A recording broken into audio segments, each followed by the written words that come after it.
it's David Ault, and I want to welcome you to the gathering.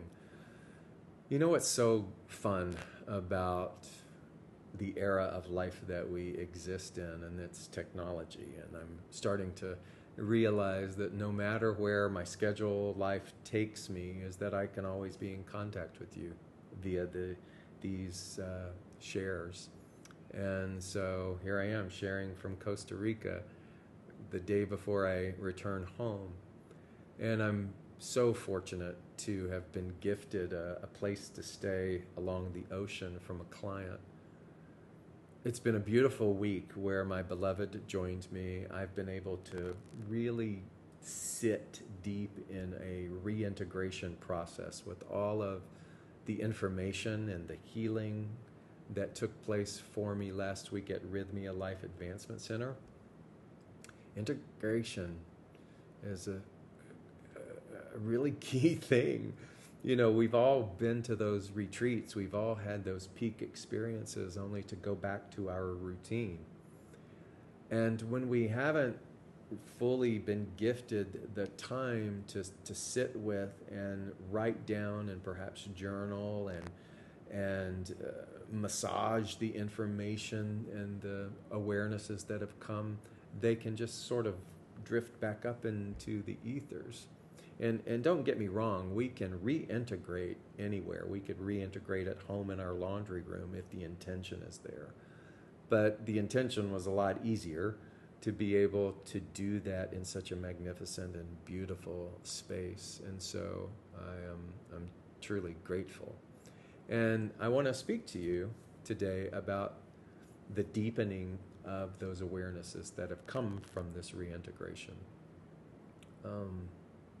Last week, if you saw our episode, I talked to you about the pivotal insight that came from plant medicine and the journeying, and one was about flipping the script, that every single thing is not as it seems. That person which you deem enemy, if you flip the script and you really went into the deeper relational understanding and the soul perspective, that you would see that they were actually one of the greatest gatekeepers for love for you.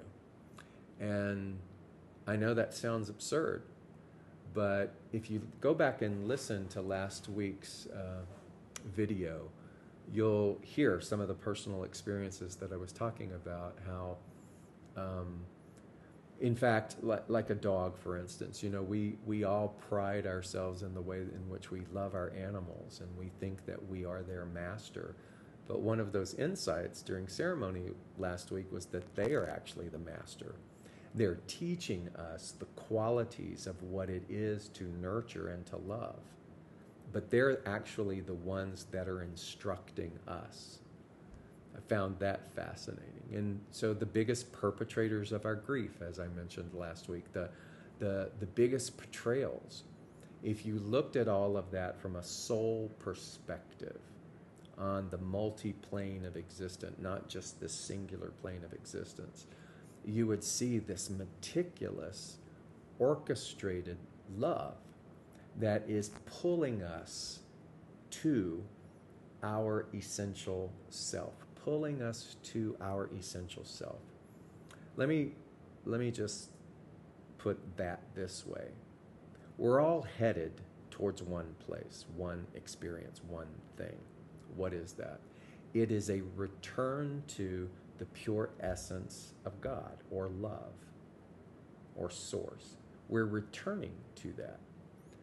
And that journey, dependent upon your understanding of quantum reality and multidimensionality and stuff like that, simply means that we keep doing these things. We keep incarnating. We keep doing sentient life. But it's all headed in one direction. So even the person that you view as absolutely horrible is headed in the same direction as you and I. Even the collective of people that you struggle with, everyone in that collective is, again, heading towards the essential reality of dissolving back into the one, the beauty, the absolute love. Whether it will be millions upon millions of times, who knows? It's hard to grasp in our small human finite thinking. But that is essentially the nature of this thing called life. It's a returning to God. Every religion has its own language to describe this. So no one is separate from that. Why? Because there's actually only one of us. I know sometimes when you hear this, it kind of makes your brain hurt, doesn't it? Because we're so accustomed to the density of an us and them reality. We're so accustomed to sides and duality. And duality is actually a part of the game. We do come and we play the game of duality, but the greater capital T truth is non-duality. And so really the skill, the spiritual maturity, is to play the game with as much awareness, as much consciousness as possible. And we start with self-awareness, small s, self-awareness, integrated into capital S, meaning there's only one self. But right now, the small s is David, the small s is you. And how do we optimize this experience? How do we help diminish the suffering that you and I have, the suffering of those in our world, on our planet? What is it that we can do? Because ultimately, if there is a purpose, it is to alleviate suffering. So the way in which you alleviate suffering is to become conscious. That's like step one. You don't have to become fully conscious and then alleviate suffering. They work in tandem. They go hand in hand. But it helps in the process to be able to bring really depth-filled solution and peace and restorative love and hope and understanding and wholeness back into people's lives when we're also doing it for ourselves. And so last week when I was talking about flip the script, nothing is as it seems, I wanted to elaborate a little bit on this idea of the term gatekeeper. One of the things that I kept experiencing night after night in ceremony was a lot of personalities within my life, within my framework. I saw them as gatekeepers. So, for example, there were deep friendships, and I saw how the role of that friendship was something that was critical to my evolution. I saw how people that I was not on particular good terms with, or I perhaps didn't really care for, but they were also gatekeepers, meaning that they were fulfilling a specific duty or a specific role in helping me to get to the return to the one. And so when I ask you or offer you the chance this week to make a list of people, like write gatekeeper at the top of the list and begin to think about how woven your relationships are with some people, good or bad. And to consider that then if you took good, bad out of the equation and you just saw the intricacy of their relational habitat that you share, then begin to look at what is it that they taught you from the perspective of them being your gatekeeper. What was it that they were doing? What gifts were they giving you through perhaps even contrast? So if this one person is attached to a very painful betrayal, let's say it's a sibling, a sister, or a brother, and you felt betrayed by them, you write them down under the category of gatekeeper. If you wanted to split the page between your understanding of who's a good gatekeeper and then who's a unsavory gatekeeper, notice how I didn't say bad, and you make these lists, You can then begin to notate alongside these names what were the circumstances. And so let's say that someone's on the unsavory list as a gatekeeper and they betrayed you. So you look at the word betray, you look at them, you feel the feelings, and then you say, okay, let's flip the script. If this actually wasn't a bad thing, but a really critical thing, in order to get me in my evolution to help dissolve more back into the one, to return home, then that person was of high benefit. There's some kind of a soul contract, if you will. And what we can begin to play with in our consciousness is the fact that there is no good or bad. That everybody's coming to fulfill specific roles, all with the same intent. And that is to take us home, to help our journey home. And so in some ways, it looks as though it's easy and beautiful, like the client who let me have this. I don't even know if you can see this because I'm sure the glare is quite something, but, well, that's the bed. All out there is just massive ocean. Look at that. Isn't that something? You might say, well, I want more gatekeepers like this. But then the people who hurt and betrayed and challenged your trust and just broke your heart, they're also gatekeepers. And everybody is doing what it is that they do in this game in order to move our soul along.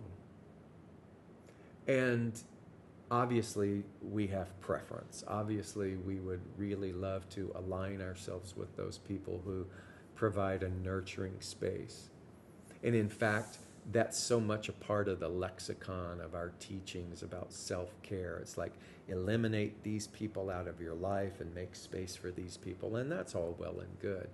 But don't build a wall with regards to those other people. Find a way to thank them for the role of the gatekeeper that they played in your life. Because again, everybody's working on the same team because there is no us and them.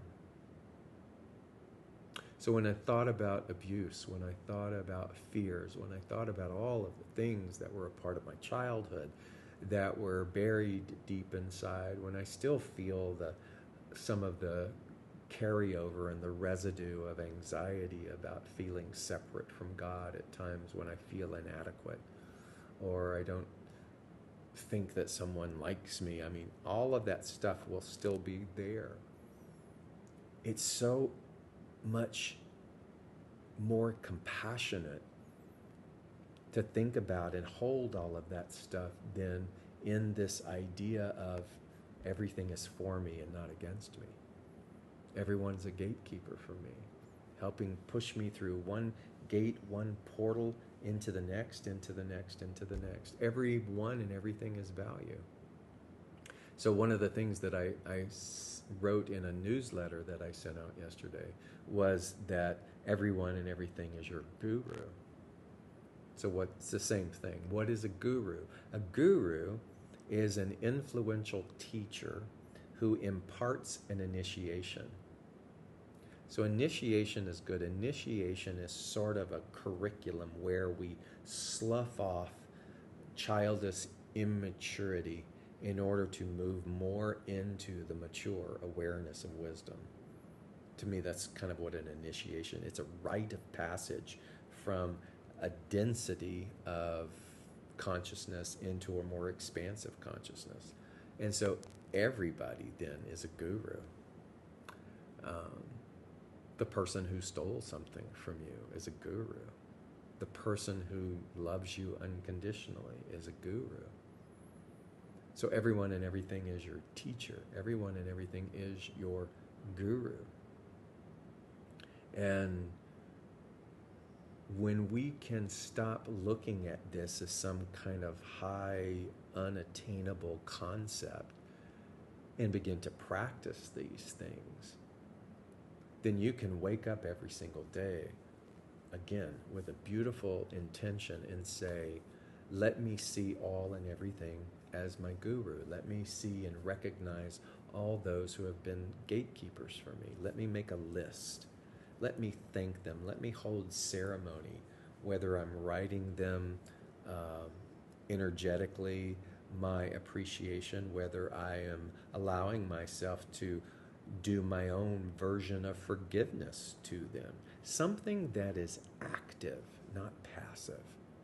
Don't just think about these things. Begin to create activity around them. Don't just go to a workshop and take meticulous notes. Do something with those notes. Journal, implement, practice.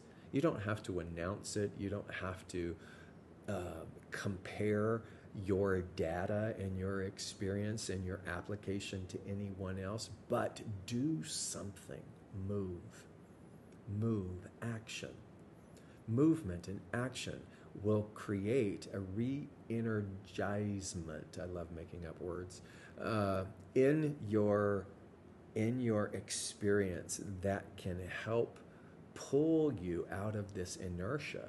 And if there's one thing that many of us kind of fell back into during this global reset, this pandemic, was a kind of an inertia.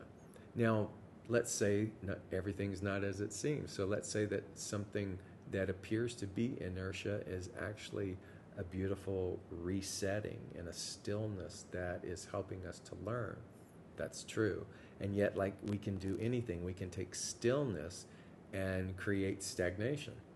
Stillness is not stagnation. And so in that stillness, let's do our mental work. Let's listen.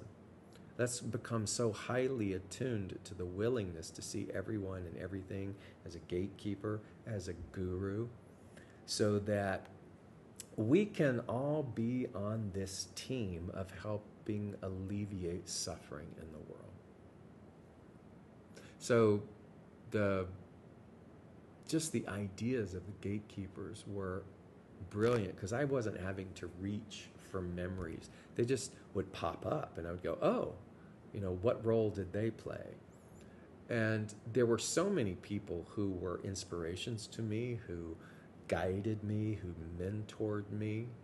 And then there were also other people I was terrified of that I avoided. But at the same time, from this perspective of everything and everyone is your guru, everyone and everything is a gatekeeper, guiding you, pulling you forward. It was so brilliant to see how meticulous and divine the design really is in terms of the world working for us. I mean, I laugh oftentimes about when I was young in starting out in the acting field, and I remember when I got to Los Angeles and I got into this premiere acting class with a woman who did the Meisner technique. And in my class were a lot of celebrities, kids, and pretty well-known working actors. And she was ruthless. I mean, one of her tactics was that she would deliberately deconstruct a student each week. You just didn't know who it was going to be. Because one week she would just be buttering you up, and then the next week she would systematically skin you alive in front of everyone. And so it caused everyone to be on edge. It caused everyone to, myself sometimes, to almost vomit before going into class. But I remember we were given a particular play, and we had to memorize these parts, and we had to do our soliloquies, our monologues in front of the class from this particular play. And I did mine, and it was pretty damn good. And yet she just couldn't, I don't know, I was right on the verge of being the one that was going to be skinned alive.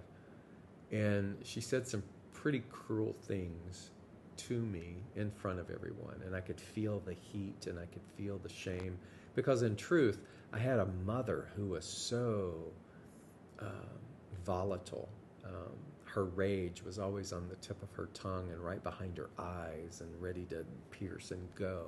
And so strong women scared me. And she was definitely a strong woman who took no prisoners. And so there was some transference of my mother to her.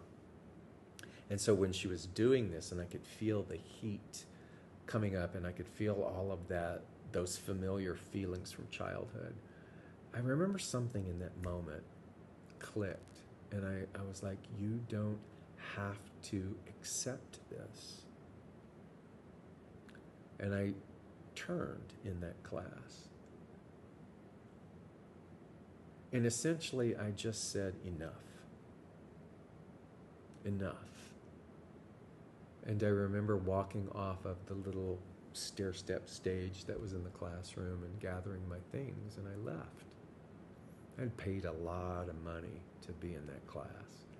You know, if you were in that class, agents really smiled on that, and you got first dibs a lot of times on auditions. And I felt like there was this big sacrifice for standing up for myself. But that day, something happened. Whatever the carryover in the vibration that I was still holding within myself as a child from my struggles with my mom were soothed that day. I'm not going to say they completely disappeared, but they were soothed. They were infused with a reclamation of my own personal power, which before it had always been about giving it out. And so when anything that helps you retrieve back that power, that soul power, that essence within you, anyone who does that is doing their job. So she was doing her job. And I'm not saying that she was conscious of it, but on some plane of existence, she was loving me so fiercely that there was this victory of me saying enough. In the moment of saying enough, reclaiming that power, and all of a sudden then, her job as a gatekeeper, her job as a guru was received, delivered, accepted, and brilliantly executed. And if we can begin to think that all interactions, all painful ones, all embarrassing ones, all loving ones, you name it, all of them are designed in that way. That was what was going on for me in ceremony. I was seeing how even present day difficulties with certain people were so meticulously orchestrated. Again, for what? The ultimate return back to the one. So to recap today, everyone and everything is your guru. Everyone is a sort of gatekeeper. And if you can think of a gatekeeper as a sentinel, standing guard, allowing this inevitability of expansion to come what may for you and for me, then you can begin to have a reverence for and an appreciation for all of life. No one then is your enemy. And when you can spend time, when you can integrate, like I've been doing this week, and I've got list and list of people and memories, and I've just been giving thanks to them over and over again for being an excellent gatekeeper. It has made me feel as though my life truly does matter. That I am, as the teacher Ernest Holmes used to say, I am especially looked after. That my soul's purpose, it isn't about my vocation, it isn't about how many people want to show up for a workshop or sign up for a course or do any of that kind of stuff. It's how well did I remember? How well did I remember that God so loved the world? So, last little thing. during ceremony one night, all that I heard was John 3:16 over and over and over again. If you know me and you know that I came from this evangelical Bible thumping background, there was a period in my life where I wanted to do everything to get away from all of that. But this one night, John 3:16 just kept going over. It was a particularly intense journey. And I kept saying, for God so loved the world that he gave his only begotten, his only beloved, his only chosen Son, and that whosoever will believeth in him will not perish, but they will have everlasting life. I can't tell you how many times over and over again.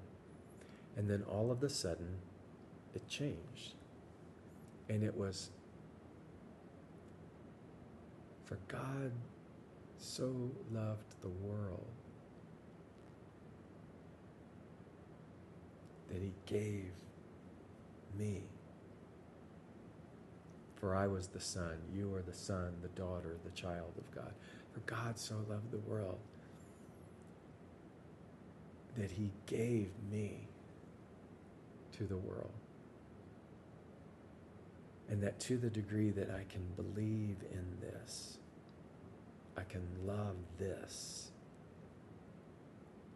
I can see the perfection of this, then there is no perishing. There is only the everlasting life, that journey that I mentioned to you of going back into the one. And then it got even crazier. And it was, for I so loved. In other words, now, if all is God, I had to absorb myself in what is God. Please forgive the heresy for anybody who's stumbling upon this. For I so loved the world that I gave my life. I devoted my life. And whosoever will replicate, do the same, will also not perish, but have everlasting, everlasting communion, union with the divine. Like I mentioned earlier, everyone is going to experience that everlasting life. Yeah, everyone. It's just a matter of what will the journey be like. Because if there is anything that we do have a direct hand in, it is the quality and the consciousness of the journey. So why then suffer on this journey? Why suffer on this journey? When what we can do is continue to look, to practice, to see everything and everyone as our guru. What is the point of holding on to the grudge? What is the point in needing to be right? What is the point in the self-righteous justification that we feel that we are owed?